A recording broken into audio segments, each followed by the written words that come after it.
Dans la lumière dorée du crépuscule, un village africain prospère s'éveillait à la douceur du soir. Les silhouettes majestueuses des baobabs se découpaient sur un ciel flamboyant, veillant sur les cases traditionnelles d'où s'échappaient les rires et les murmures de la vie communautaire.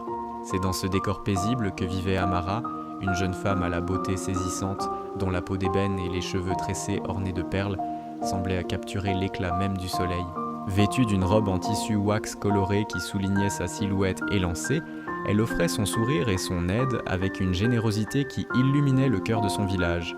On la voyait souvent, comme ce soir-là, partageant un moment de complicité avec une vieille femme, son rire cristallin se mêlant au chant des oiseaux. Un jour, la quiétude du village fut troublée par l'arrivée d'Ojo, un homme d'âge moyen dont la richesse n'avait d'égal que son arrogance. De forte corpulence, paré de vêtements somptueux et de lourds bijoux, en or qui scintillait avec ostentation, il s'avança, suivi d'une procession de serviteurs ployant sous le poids de cadeaux luxueux. Des piles de tissus précieux, des coffrets débordant de bijoux étincelants, des trésors venus de contrées lointaines. Il les déposa aux pieds d'Amara avec un air suffisant, convaincu que cette démonstration de fortune suffirait à conquérir son cœur. Mais sur le visage de la jeune femme, nulle trace de joie. Son regard glissait sur ses richesses sans s'y attarder, son cœur restant froid et distant. Plus tard, alors que le village s'agitait autour de l'opulence d'Ojo, le regard d'Amara se perdit au loin. Sous l'ombre bienveillante d'un acacia, Kofi était assis. Ce jeune homme au sourire chaleureux et à la carrure athlétique, vêtu d'une simple tunique de lin, tenait entre ses mains une kora. Ses doigts dansaient sur les cordes, libérant une mélodie douce qui semblait raconter les secrets de l'âme.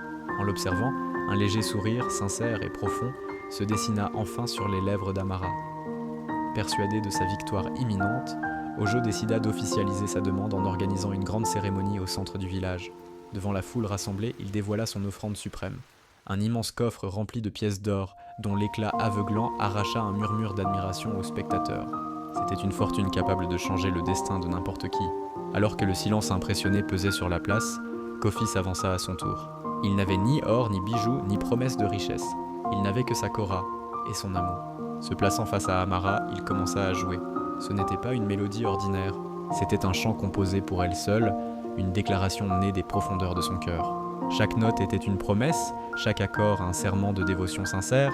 La musique s'éleva, pure et poignante, flottant dans l'air comme une caresse. Un gros plan sur le visage d'Amara révéla des larmes perlant au coin de ses yeux, des larmes non de tristesse, mais d'une émotion pure face à la beauté de cet amour simple et véritable. Ignorant le coffre d'or et le regard médusé d'Ojo, Amara se détourna sans une hésitation. Elle traversa la foule qui s'écarta sur son passage et marcha droit vers Kofi.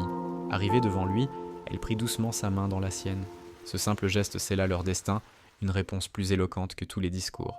Le dernier plan les montre, main dans la main, s'éloignant à travers les sentiers du village.